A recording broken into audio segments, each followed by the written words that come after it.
Welcome to the Psychedelic Couch.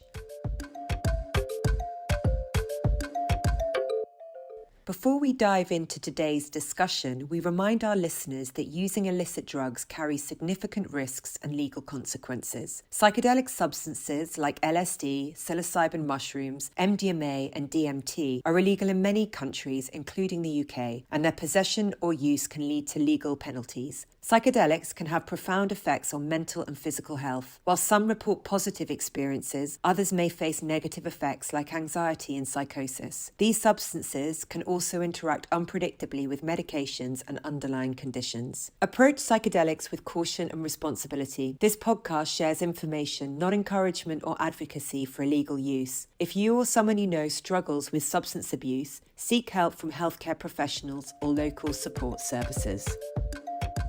In this episode, Sarah Tilley discusses the growing interest in psychedelic-assisted therapy for couples. She highlights the medical use of psilocybin, emphasizing its potential to transform relationships by fostering intimacy and connection. Sarah also shares insights from her collaboration with Imperial College on groundbreaking research involving psilocybin and couples therapy. She addresses common misconceptions about psychedelic therapy and underscores the importance of responsible and well-supported therapeutic practices. I hope you enjoy today's episode. Hi. Hi, Sarah.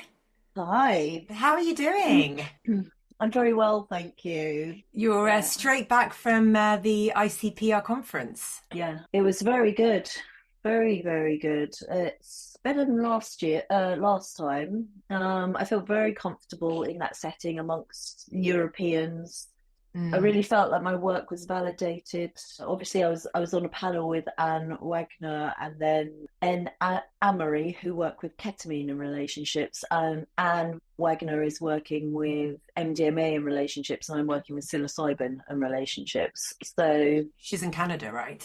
She's in Canada because we're quite far along in developing the program and using it and getting results and fine-tuning the program. And then I got a sense of validation and confidence that what we're doing is working and well regarded as well. Fantastic. And you say Europeans, is there a difference between other parts of the world that...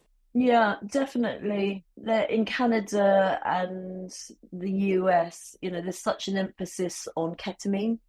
And you really feel that when you're in America. There's so many ketamine clinic owners, practitioners. There's been a lot of investment. There's been a lot of investment and then loss. And, they're still trying to find a profitable model. And, how do you get ketamine to the people? There's that kind of middle person. Can you actually have therapy around it that's affordable and in what way? Yet what we have in the Netherlands is, we have a country where it's legal, and that really became obvious. There was a talk from, I think, the health minister about a new paper that has been published about the steps they're taking in which to bring MDMA into their healthcare system for clinical use. Yet at the same time, there's many practitioners working with psilocybin. So it became much more clear that we're working with legal drugs or decriminalized or illegal drugs. Psilocybin in the Netherlands, people are working with it consistently and really fine-tuning how to work with it. I think also, there was a different model, which is the underground, and I hesitate to say perhaps not enough training, people who are experimenting and charging very low prices. And then we fall into the other category, which we are charging, for the clinician, myself, it's a standard hourly rate, but it really does push our prices up. And we are in that category where people are charging, significant amounts of money in order to go through a program. And that really does reflect on the type of change, transformation and healing that you can have. One of my questions, which maybe I'll ask later, is if legality wasn't an issue, would you still be using psilocybin, or is there another psychedelic that would be your preference? Mm. That's an interesting question because I have had to think about it Mm. amongst my team, because it was only last week that MDMA, it became clear the FDA hadn't approved MDMA, and it has all gone back to the drawing board. It's not the FDA, it's the advisory board. We were discussing, would I use MDMA with couples, because it's been so long in the climate for it to be coming, and we know it as a love drug, and we know it increases empathy and touch, sensuality, yet at the same time it's illegal. And we're definitely sticking to psilocybin. It's a plant medicine. My background is in plant medicine. What was very interesting was the feel of the indigenous traditional cultures that were represented at ICPR, that the language that they're using, the focus and values that they have about us coming into respect and reciprocity for the earth, and listening to this and developing this intuition within ourselves to listen to the earth. We don't have that in psychiatry. We don't have that in these compounds that are being developed in biotech. So once again, it validated the work that I'm doing. And when these traditional people were speaking, you could hear a pin drop in a filled auditorium, and everyone wants to know, what language, where does this come from in the body, this sense of knowing and awareness of how we are connected to the earth. And it was wonderful to be around. Wow. I wish I'd been there. I couldn't, but next time. Maybe we could start by you explaining your background. You touched on it then. Tell us a little bit about your background. Yes. Yeah, I mean, personally speaking, I've always been involved in just being very connected to the earth. It's my natural inclination. As a child, I would play in nature, and then I was very sympathetic towards animals. And then as I didn't like eating meat, so even as a child, I became a vegetarian. I was an activist for animals as well as a child. And then, I knew I wanted to go into medicine, but I was trained as a musician. So I went into music and I became a professional musician. And I always knew I was going to come back to medicine in some way. And then, so I studied natural medicine, plant medicine, alternative medicine and complementary medicine in a very, very broad context, so that's homeopathy, flower essences, herbs, tinctures, then NLP and hypnosis, and also it was very holistic shamanism. I had a very strong, 4-year training in shamanism, and I knew it resonated with me. And I went straight into, because I was already working in education at that stage with music and putting on groups, and so I went very naturally into working with groups and working and I moved my whole family to southern Spain, actually, so that we could set up a retreat centre.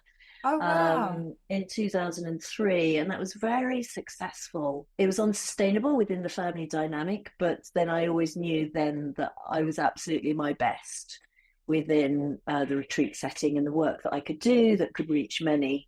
But personally, I'd been going on retreat, working with my own calling to meditation and Buddhism since a teenager. But within the plant medicine setting, we have things like the signature of the plant, how to tune into this energetic resonance that we have with plants. At the same time, in the body of work of alternative and complementary medicine, we have huge, books of, we call it alternative psychiatry, of mental health pictures, all the different symptoms that it breaks down. So, with my homeopathic background, I'm looking for causation, direction of cure, the language that the person is using in order to get through the many layers of the case to the root of the problem. And that's definitely how I address things, and it's how I've devised the program as well. And then, of course, I moved into relationships and then have studied online with Esther Perel for about 6 years. And how long have you been combining the two? How long have I been combining psychedelics with relationships, family dynamics, mental health, really for about 4 years. But I have to say, it was such a natural transition to move into psychedelics that there was no sense of concern that I couldn't do it. Including dosage, including observation of cure, observation of the case taking. All of this was a very natural move for me. And for those who might not be familiar with your work, can you just explain a little bit more about how couples and psilocybin sessions work? It's, I very clearly wanted to move into psilocybin because it untangles the couple. It creates a sense of individuation. And that's why I wanted to work with psilocybin, because it's very much about individualizing and developing your own sense of power. And so I looked at, and I didn't just do this alone, at creating our original program at Beautiful Space, which has 14 modules of relationship wellness. And that is what I take couples and individuals through. And that is, female empowerment, intimacy and sex. Let's talk about sex, the power dynamics in the couple, communication skills, sexual skills, consensual non-monogamy, inner child work, reparenting the inner child, and then childhood story, family of origin, and trauma. So those are just some of the 14 modules of relationship wellness that was devised with myself and other psychoanalysts, sex therapists, and systemic family therapists. And then I went ahead and looked at MAPS protocol for MDMA, and then I took that out and then created a direction, intentional direction through the program in order to my therapeutic outcome would be that they have reset their relationship into relationship 2.0, that they've developed communication skills, they will have envisaged their future relationship, and then had more relationship satisfaction. I'm talking about it in a very broad loose term. It's in great detail. So we have a 12-week program, which is about 24 hours for couples, and in there we have onboarding, screening, preparation, medicine, and integration, all with great detail. And something I was wondering, what do you think are the unique challenges that couples face when you're bringing that additional element of the psilocybin in? I think challenges is an interesting word. Every couple that comes to me has pretty much tried conventional couples therapy, and it has worked. It might have worked a little bit, or it hasn't worked at all, or it might have worked a lot, but something still hasn't changed. They haven't been able to address what's going on for them. When we're looking at the challenges of working with psilocybin, it's an unknown. It might be an unknown for them. They don't know what's going to happen. We have to go through harm assessment and risk assessment for each person that's involved and what that might look like. So are they taking drugs? Do we need to screen them out? Are they on SSRIs, antidepressants? Are they on anti-anxiety medication? What does their lifestyle look like as it is? In order to optimize a psilocybin experience, you really need to show up for it. That means you need to have a certain level of self-awareness, and you need to have a mindfulness practice. So one of the very early things I introduced to the individuals within the couple setting is a mindfulness practice. For some, they have no idea how to do it and what that might look like, and even how to fit it into their day. So one of the very early things we do is it going to work in morning, midday, or evening? Where are you going to be sitting in your house? What type of mindfulness is going to work for you? Very often early exercises are mindful exercises, either as the couple or the individual. And that might be a first for them. Other challenges for taking psilocybin might be that there is a cutoff between mind and body. For him, it might be, I have feelings, but I don't know what they're called.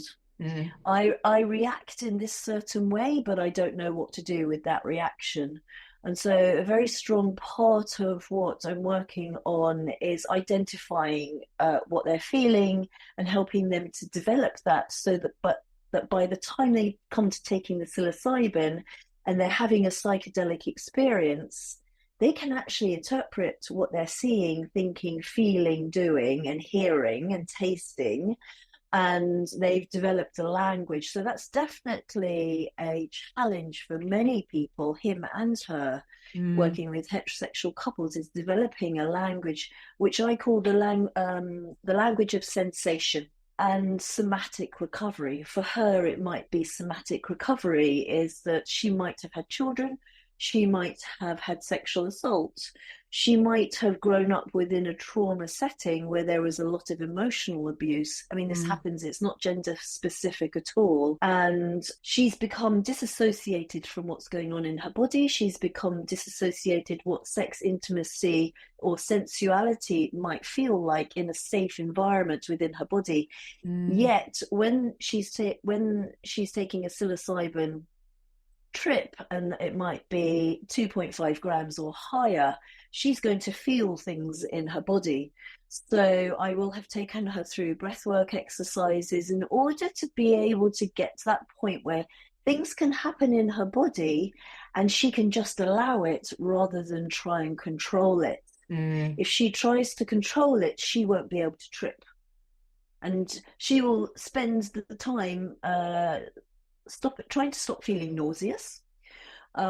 She will spend the time just holding onto her body, literally physically holding. And actually I've learned not to let people trip if they haven't got past that stage of being able to do breathing with me, have developed a breathwork practice, have developed a mindfulness practice, and when I'm working in the couple setting, to have developed intimacy skills already. And importantly, that is so that they can do this emotional release and letting go, which is very physical, and connecting mind and body in the same room as each other. And I suppose in many ways what you're doing is setting the foundations for the relationship as an ongoing protocol, to have these skills there for them to be able to use. Yeah, it's a very strong part of what I do, is bringing these exercises in as early as I can, so that by the time they get to integration stage, they're well versed with that. And when they're in the window of relearning, which, depending on the dose and the compound, with psilocybin, it's 2.5 grams or over, it's about 2 weeks window of relearning, which is a continuing state of neuroplasticity, that they can go back to the exercises that they started, but it has much more meaning and significance, and will actually change, the pathways in their brain. And are you finding that you're needing to repeat the process with couples, I don't know, every 6 months, or is this long-term change, or do you find that the patterning reverts back to how it was, which is often a common position that couples come into therapy with? As you say, they've tried before, things were okay for a while, but they managed to slip back into where they were? Very good question. These are all great questions, Claire. Well, I'm thinking about it obviously as a couples therapist, and that the issues that I see that couples bring. So yes, absolutely. And I do have the wonderful fortune to be able to, with some couples, to go from one program into a next program. Within science, we say, to do 2 trips is really going to take you through quite marked transformation. We say with 1 trip, it's about 10 years of therapy. I call it accelerated therapy. What can we do and achieve with accelerated therapy? We are able to get past adverse experiences that might have occurred, which might, for example, be infidelity, bring them to what we name in the program is the start of a new phase in their relationship. We're able to help them on that path, I call it a track, into the next phase of their relationship, and also to identify what intimacy might look like in the next phase of their relationship. Mm. In the course of 3 months, we in setting them on new tracks, we will have talked about sex, power, and money. We will have spoken about their childhood story, what happened to them. We will have started to build the story of what I call their erotic story. How did they learn about intimacy from the role modeling at home? What were their first sensations in their body when they realized that they had sensations, erotic sensations, and this is not connected to sex? What was their first sexual experience, and how does all of that relate to their ongoing relationships? And looking at addressing any lack and deficiencies in all of this. So it's very broad and it's very deep, and all of that happens within preparation to the psychedelic experience. There's a lot of focus and attention. It's quite an intense program. So they're reading books, they're watching podcasts on things like attachment theory, How to Change Your Mind by Michael Pollan, different formulations of what of relationship construct. They might be looking at female empowerment, reading books such as The Pleasure Gap, and how do I come into my power within the relationship now the children are older? What is my purpose if I'm not full-time nurturer and carer? So we've looked at so much within all of that. Where it comes to doing a second 12-month program, or I work with people for a whole year, for example, who will do their own programs and then come into a couples program. Someone might come into individual therapy because they know they have an addiction to alcohol, for example, or intimacy still isn't working at home. And so people will opt to stay in therapy and really start to address these things. I've got a couple at the moment who came and they were what I would call facing outwards. And in the time that they've done individual programs and a couples program, and he's been in therapy, and now she's coming on retreat, is really, and they didn't have a language for what I call the conscious couple and sacred intimacy before they came. They had no idea how to relate like this. They're now moving to a different side of the country, and she was actually able to do kind of dancing and ceremony with him around the garden, just giving gratitude and thanks to the house and their life up until this stage. And he was really willing. Yeah. He felt awkward, but he was really willing. Yeah. And something I was thinking about as you were talking, so many couples that come to me, it's about wanting something to be fixed and it being fixed and that's it, we're done.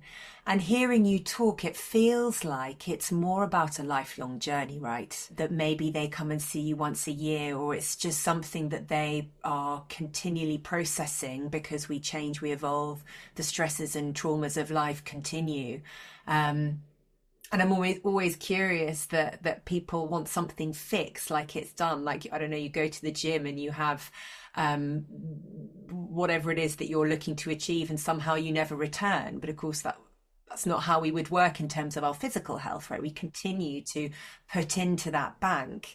And I'm always curious that couples often expect it just to be done. I do quite emphasize that it's all about changing your lifestyle. I say that from the beginning.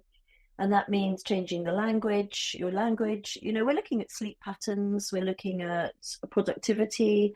One of the main things when you untangle the couple and you come into individuation is how happy are you as an individual? When you're not kind of saying, you don't make me happy anymore.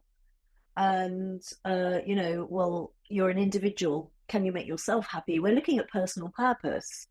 And, if a person hasn't quite got to grips with who they are and how they show up in the world for themselves, and getting to bed on time, having a personal practice, having a good morning routine, eating well, exercising, being in control of your own serotonin rather than, and this is a very big thing is, do you only have sex and you only have a sex life with your partner, or do you have a sex life with yourself?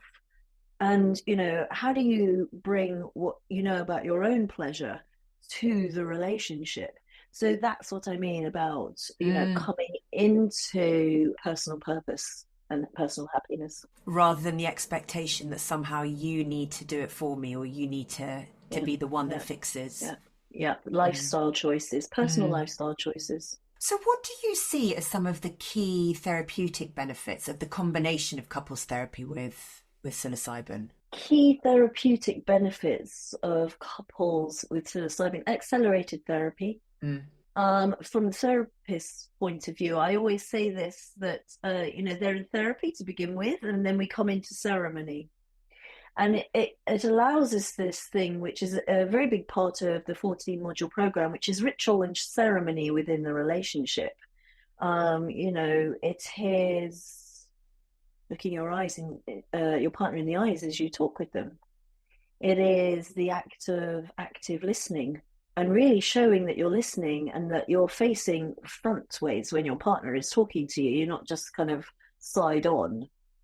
That you actually, when you light a candle, that, when you're with your partner and you might have a date night and you want to stay in and you've been preparing for all of this comes into the practice of working with psilocybin.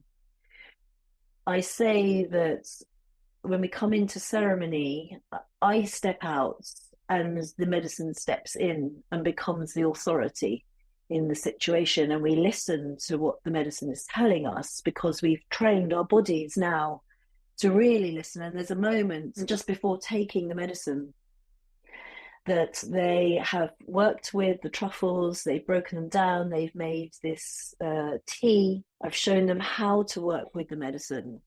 And there's music playing, and this act of creating the right setting and environment for safe tripping, that there is with psilocybin, it's an entheogen. It allows us connection with spirituality and divinity.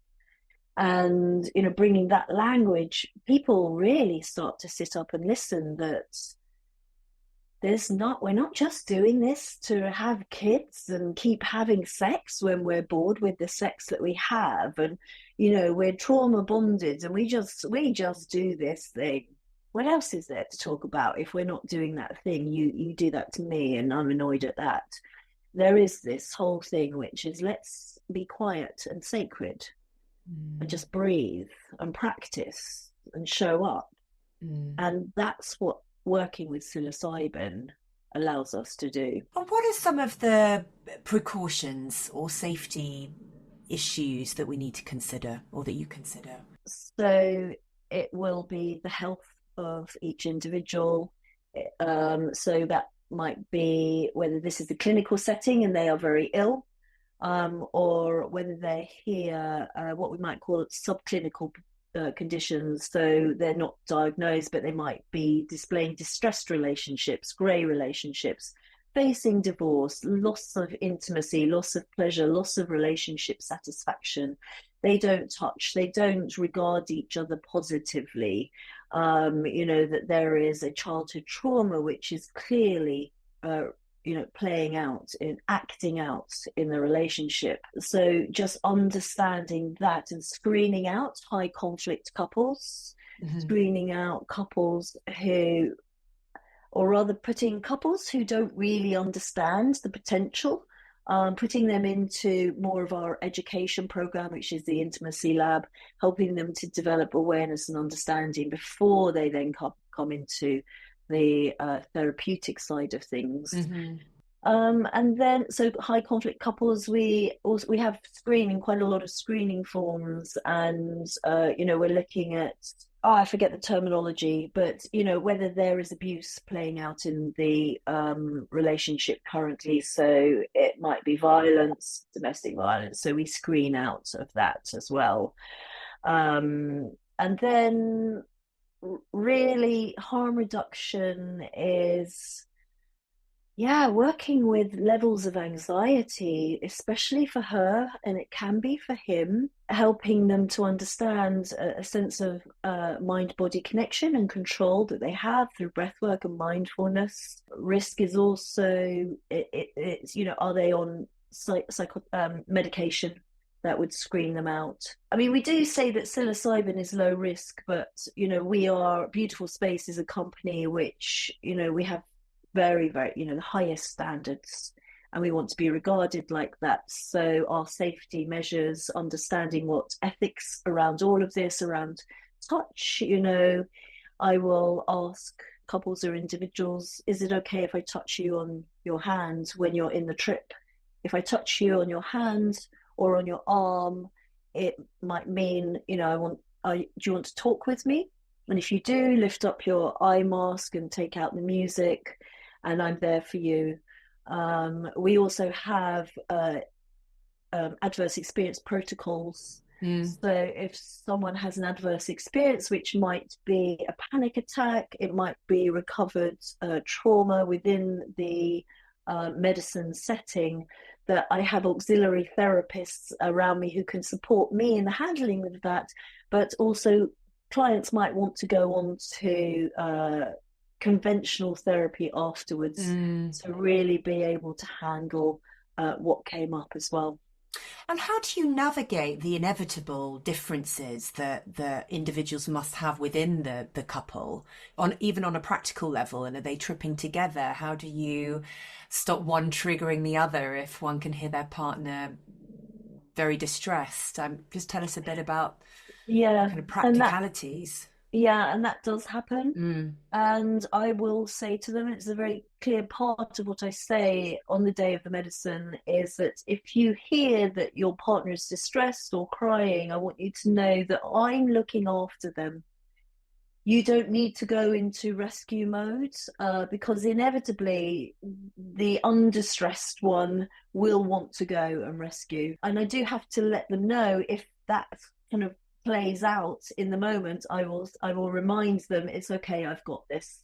I haven't had an experience where two people have been distressed at the same time, and I don't think, I can't say, but what can happen in the psychedelic experience is that you can kind of shut down your trip if you want to care for the other. And that's why I'm very clearly say, don't shut down your trip. I'm looking after this person. When you're looking at distressed relationships and the balance and the imbalance within the relationship, the imbalance will show up in, we call it an amplification of the psyche of whatever's going on in the relationship. So generally it is rescuer and the person who is really suffering. Yeah, and tell us about the importance of the integration afterwards and how that translates into the relationship and the effectiveness of the process. Yes, very important.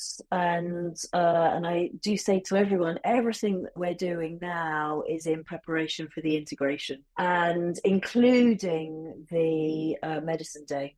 So there's this movement upwards, which is really focused. It's the dopamine really focused on, doing the right thing, reading the right books, doing the exercises, really building a self-awareness. They have the medicine experience. And I say, the whole program is like shaking a snow globe. So all of the snow is going to come up. And at the peak of the medicine experience, the snow is still swirling around. What happens as the individual and the couple is coming down, that the snow starts to settle. And in integration, you have this fresh layer throughout all of the experience of preparation and medicine. We've been setting intentions. Why are you here? What do you want to get out of it? Have you been thinking about what you might want to get out of it? Each session they come, I will be crystallizing further and further, setting the intention. Here we are at Medicine Day. What's your intention? Let's write them down here. Some people can't actually formulate in a nice sentence, so I'll help them formulate the intention. When it comes to integration, one of the first exercises we do in integration 1 is we create the plan forward. We've understood at the end of Medicine Day, we've understood what happened. What did they see? Where did they go? What did they hear, smell, feel? Who came to them? And I've written all of this down in the form of the trip, and I call it creating a story. Coming into integration one, we create the plan, and I ask them, did you get, you will have got your intention, but in what way did you get it?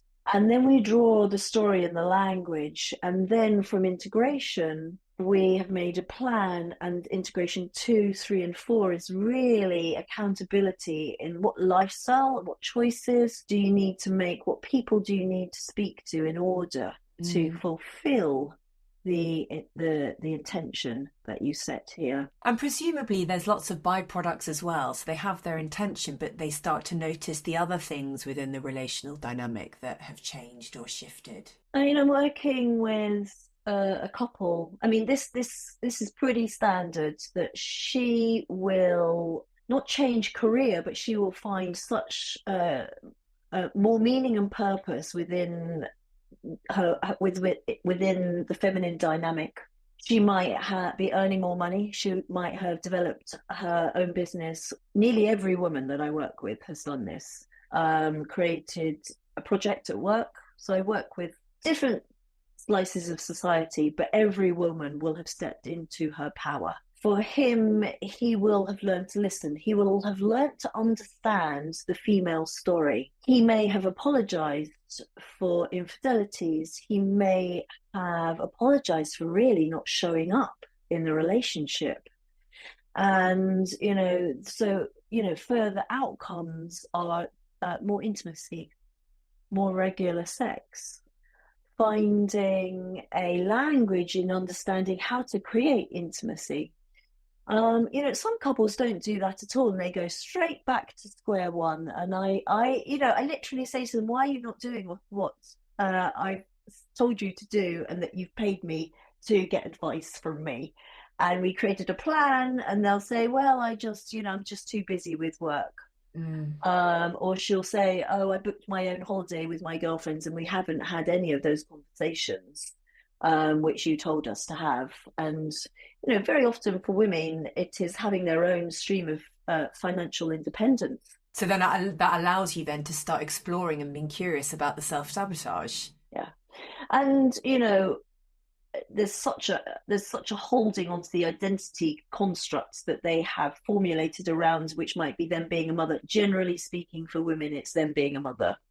And that they are firmly attached to that, because that's doable. Everything else is too disruptive for them, and they really need to be in much longer term deep therapy, and they need to keep on coming into psychedelic assisted therapy. But some women are not able to put themselves first over the family. So just touching on sex, how do you see that psychedelics can help bring people into a presence during sex?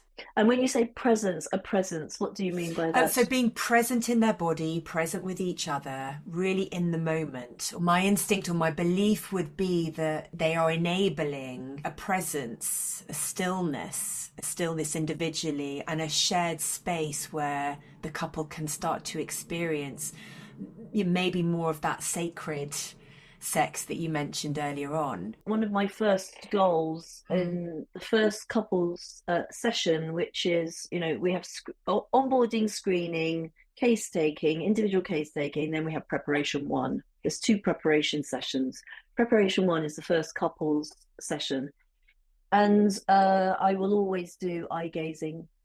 Some couples have not been able to do eye gazing. They're that far apart and don't have trust. But I'll get them to do eye gazing, I'll get them to synchronize breathing, and I'll get them maybe to, just place their hands in each other. And, showing up to intimacy, what does that look and feel like? What do you actually feel in this point of contact? What else do you feel in your body when you're giving language and feeling and notice to the sensation that's in your hand? So I call it developing the language of sensation. All of this comes from the Wheel of Consent. And then I come through and we continue to do those exercises, and they continue to learn about themselves under this condition. I might come into doing a giving and receiving exercise, which is also from the Wheel of Consent. What do you want me to do to you? How do you want me to do to you? And how do you feel when you're doing? And how do you feel when you are in Betty's language being done to. And in there we start to build an area of safety so that you can ask for what you want and your partner won't feel rejected when they are only giving what you want and nothing more. So a very clear thing that I have set up is how to feel safe, either within communication or physically. And then these exercises will continue, particular conditions that we can really address, problems and conditions we can really address with psilocybin. It's amazing, actually, to be able to work with couples like this rather than just the talking around the relationship problem. And, maybe some therapists do address, what are we doing in long-term relationships? Yeah. And I do feel that we can address that with having psychedelic psilocybin in particular, because it gives us a whole new topic of conversation, because it is a sacred medicine and it is part of the earth structure. Mycelium is wrapped all around the planet, and it's been there before human beings, and it will be there way after human beings. And, it helps us to understand the nature of our connectedness, not just with the planet, but with each other, which really puts the relationship into perspective. And as long as couples stay long enough within psilocybin-assisted therapy, they get it. They really get it.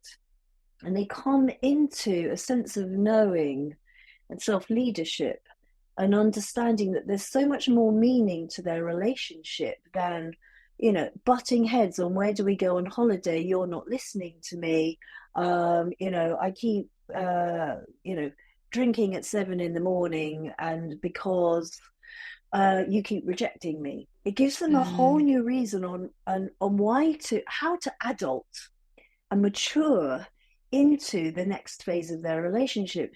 Generally speaking, there's power struggles, or there are unresolved trauma patterns, in the relationship. So psilocybin very clearly gives us a structure on addressing and working through trauma and coming through into peace and vulnerability and empathy and compassion. So those are very clear things. Working with, what are the mechanisms of psilocybin? It is greater pleasure, greater increased pleasure. And, that can be listening to a piece of music together. It can be finding a purpose on using psychedelics within your relationship. It can be knowing that when the children go and stay with the grandparents, that we can have a night together and we can bring ritual and ceremony into our relationship, because we now have these touch exercises. And we've learned that we can come into arousal sufficiently, which is good enough. We don't need, if I don't feel like I want to have penetrative sex afterwards, after, as an ongoing process of arousal, that's okay. Because what happens with working with psilocybin is emotional release.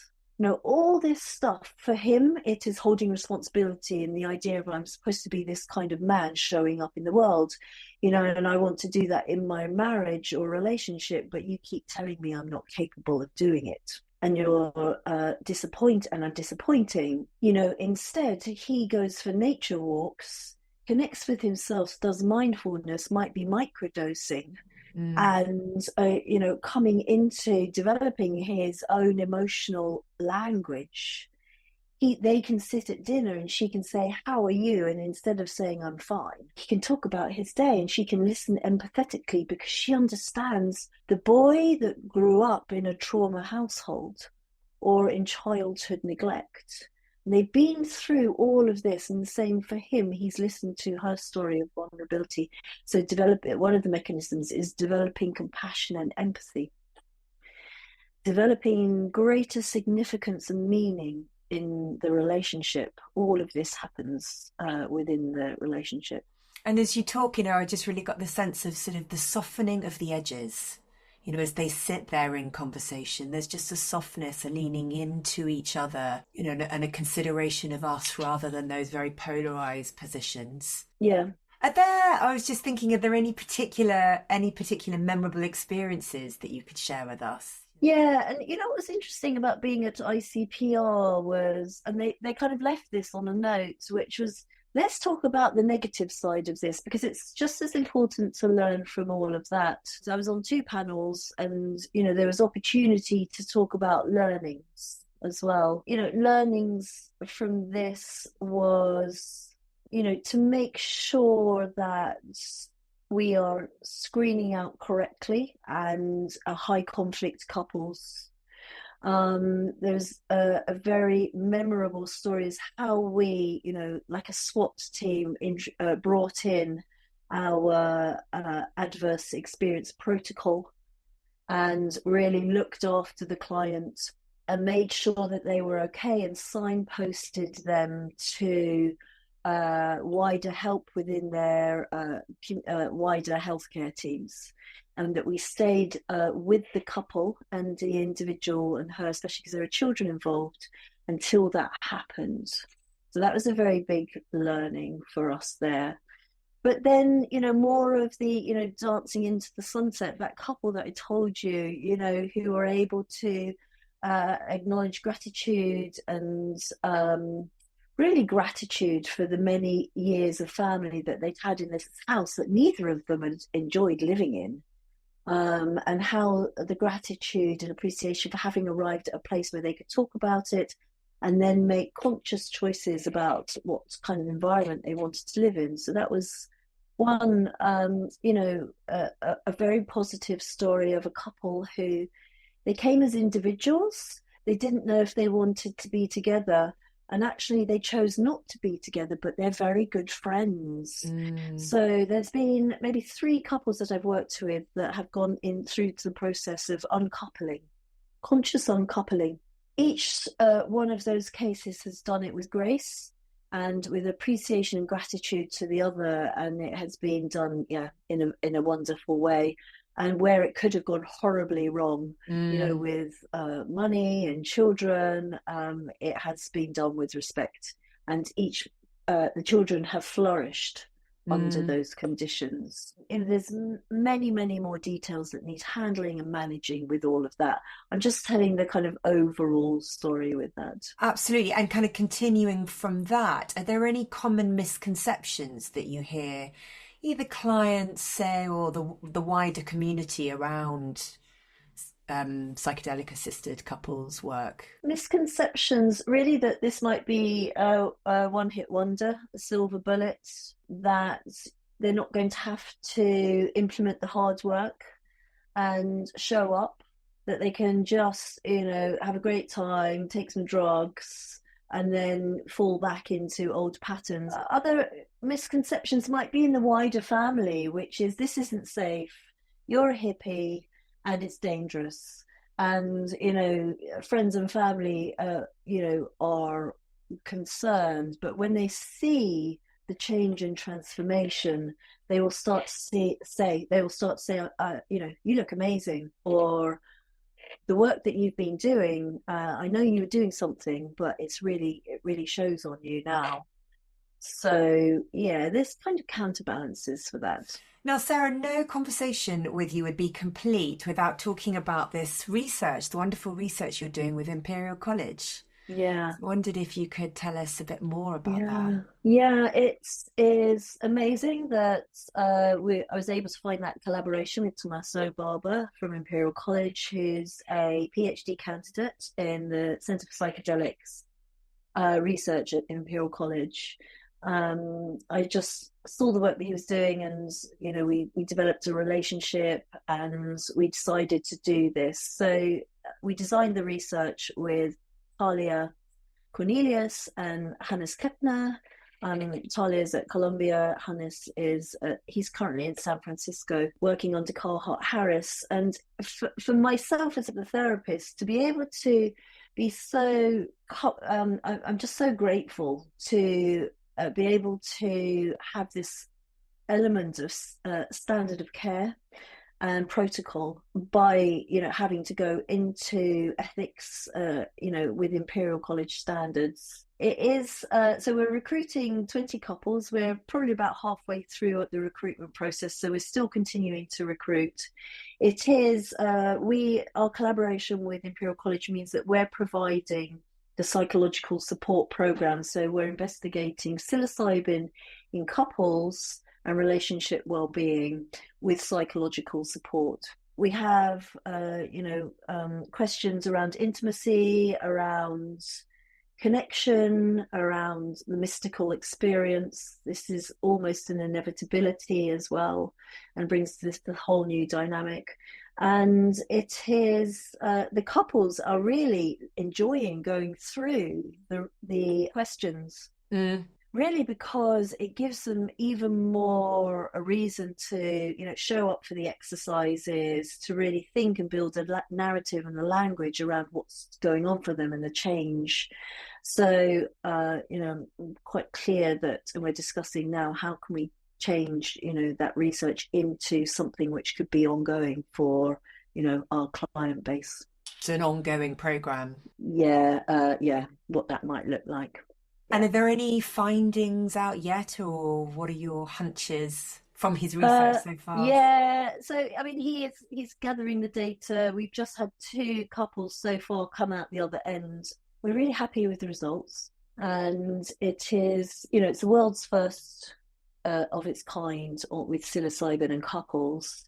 From my perspective, couples can go through the program that I've created, and they can take psilocybin, have a psychedelic intervention, and that they can get that thing which is the whole motivation and the why of why I did it, which is, really addressing long-term desire and intimacy in long-term relationships in order to keep the family structure together long enough to create safety for children to be raised within a safe and secure environment. Every couple that comes to us is facing a fork in the road. Are we going to separate, or are we going to do something else? And when they look down the track of something else, they really are out of options. So they come to us, and it's giving us the thing which we really set out to do, which is bringing them together. Whether that means they're going to stay together for life, it just means that there is compassion and empathy and continuing in intimacy. And is there anything unexpected that you found?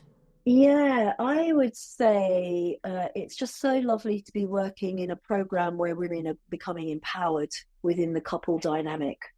And so that means more time for themselves, more equal division of labor and responsibility, more money, better jobs, and a clearer voice on who they want to be within the relationship. Because every couple is out of balance here. What they want in the relationship, and and where their boundaries are around that as well. And what implications might this research have on psychedelic couples therapy? Do you envisage? I mean, I set up this whole thing because couples therapy really wasn't working, and I was seeing such a big trend. Conventional couples therapy it's all very well going and talking about it, and doing that ego headbutting thing, and trying to get the therapist to validate who's right and who's wrong. And so many couples, they'll sit in the office and they'll go, they favor the other person, we're not coming here anymore. And instead, we're really addressing the power dynamic, and that rests within, when you hold a magnifying glass up to sexual well-being. When you look at the sexual patterns within the relationship, if you look at what's happening there, it's the micro of the big macro. So when we're taking psilocybin, we're taking something which is giving us a mind-body connection. We really start to feel. And all of the preparation is, what are you feeling and what are the words around this? So when you're coming into your psychedelic experience and you're really feeling And it's making me cry and thinking about when my grandmother died, or it's making me really happy. And I've been so overworked and providing for my family, I forgot how to be happy and let go.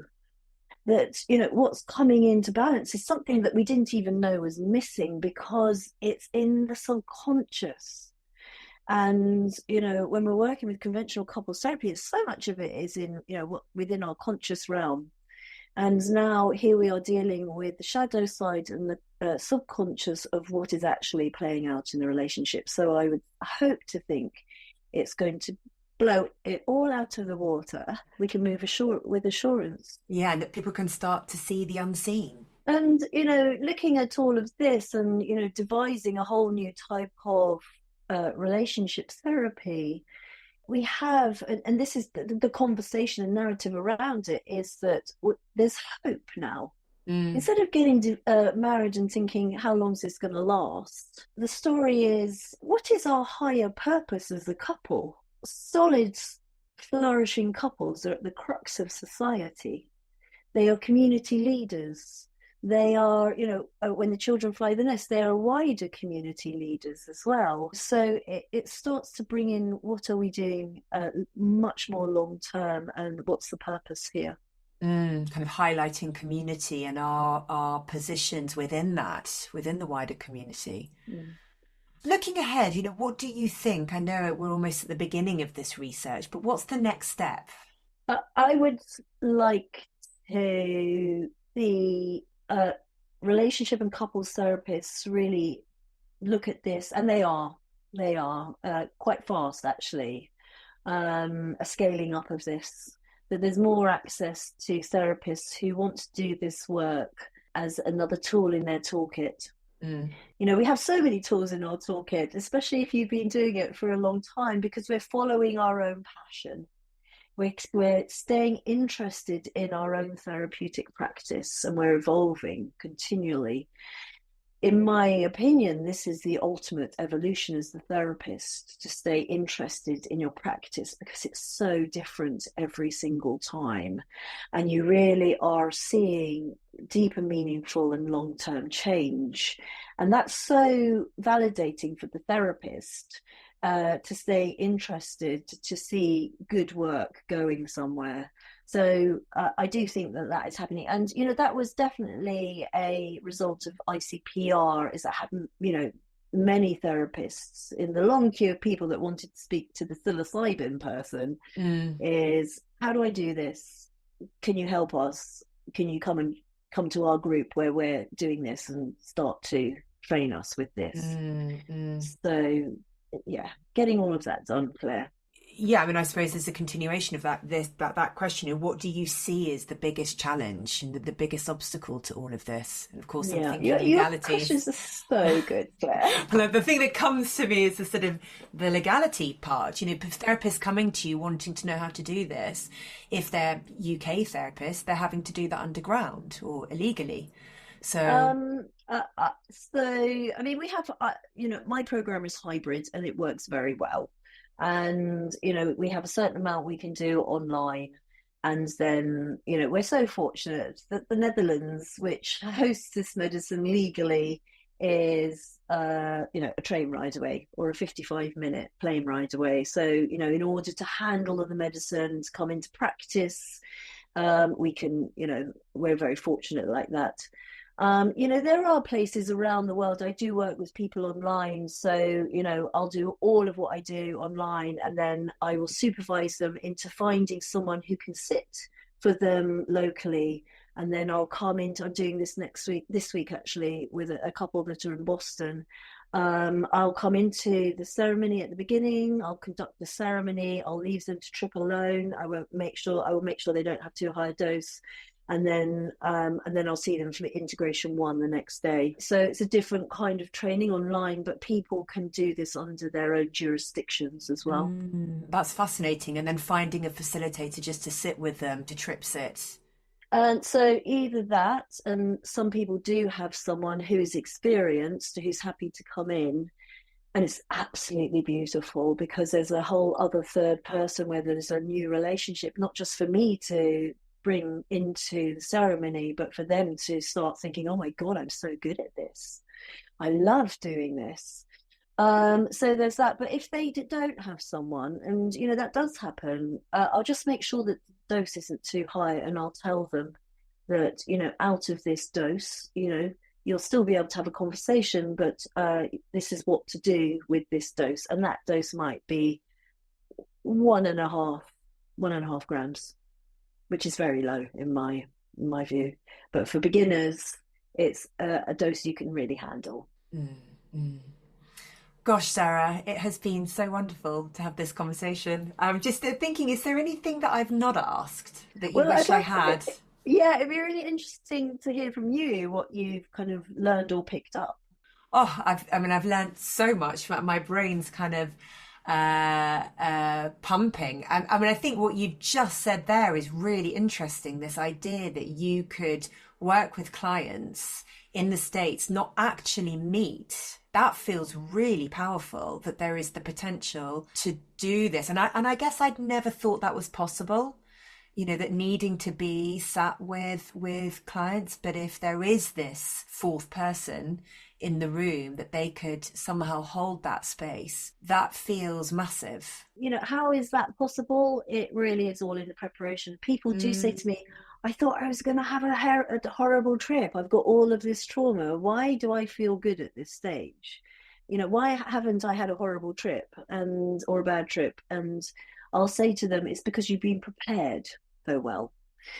And, it's knowing exactly where to get in each session, and to cut through the chit chat to get to, we need to talk about this in the next 15 minutes, or we need to go here, or what was that breath there, or what was that sharp thing I felt in your heart as you mentioned this. To be able to do that as a skilled therapist in a short amount of time really does mean that my clients are really well prepared. And are you planning to work with groups? Because I'm thinking in terms of your time doing this one-to-one with couples, there's only one of you. Yeah. Will you be looking to do group work with couples? Yeah. So thank you for asking that. Yes, absolutely. The dates are in the diary. We're planning to do the Bahamas at the end of this year, just so that we can do more couples for our retreat.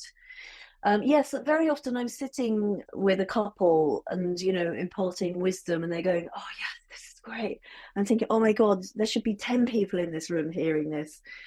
So it's really important for me to kind of get to that group situation. Finding the right location is so important for me.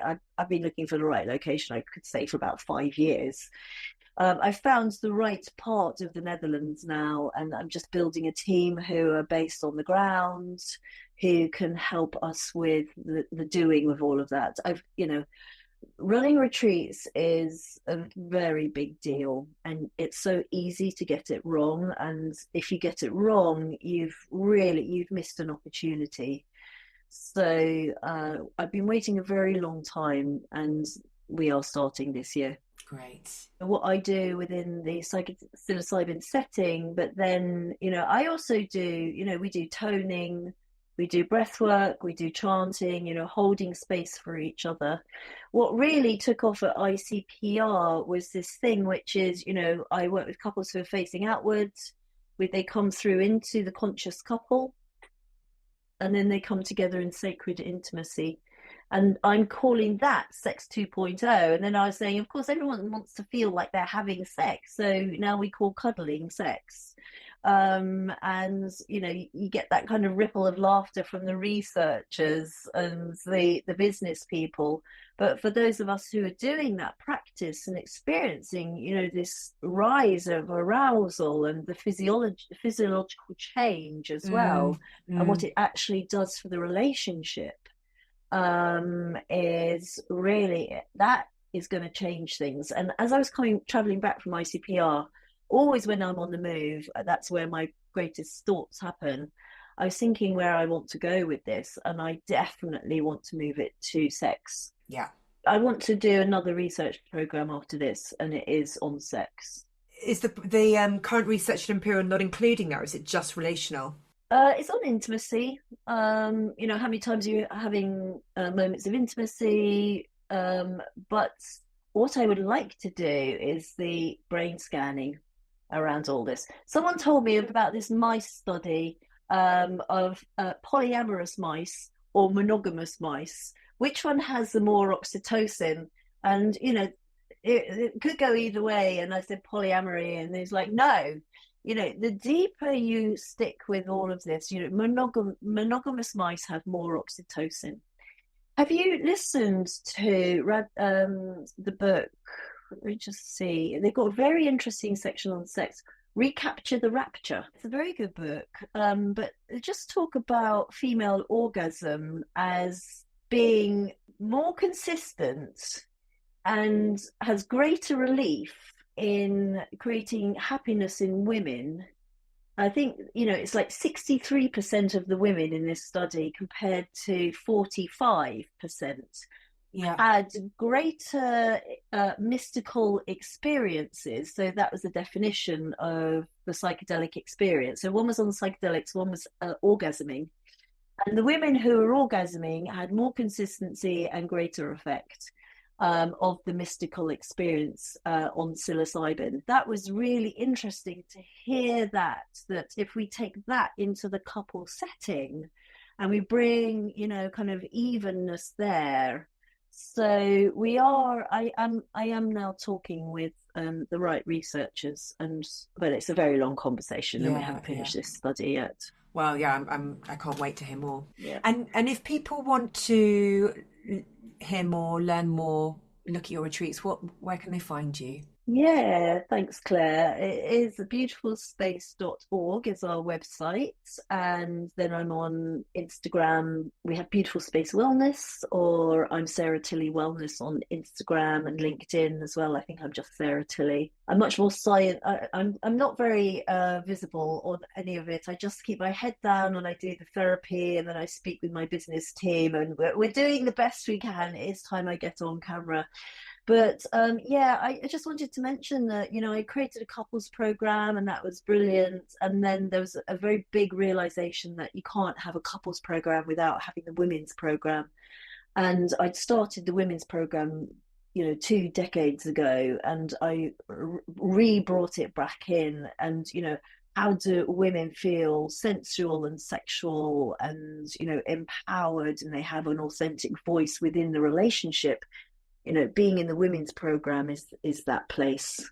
And all the information about that is on the website as well, is it? Yes. Great. Yeah. Oh, Sarah, thank you so much for your time this morning. Thank you, Claire. I look forward to speaking with you again really soon. Thank you so much, Claire. You've been listening to the Psychedelic Couch. For more episodes, please follow me on Spotify, Apple Music, or wherever you get your podcasts, and find me on Instagram at the Psychedelic Couch and at Claire Faulkner Therapy, where I will be keeping you up to date on the latest episodes and information surrounding all things therapy, psychedelics, and expanded states.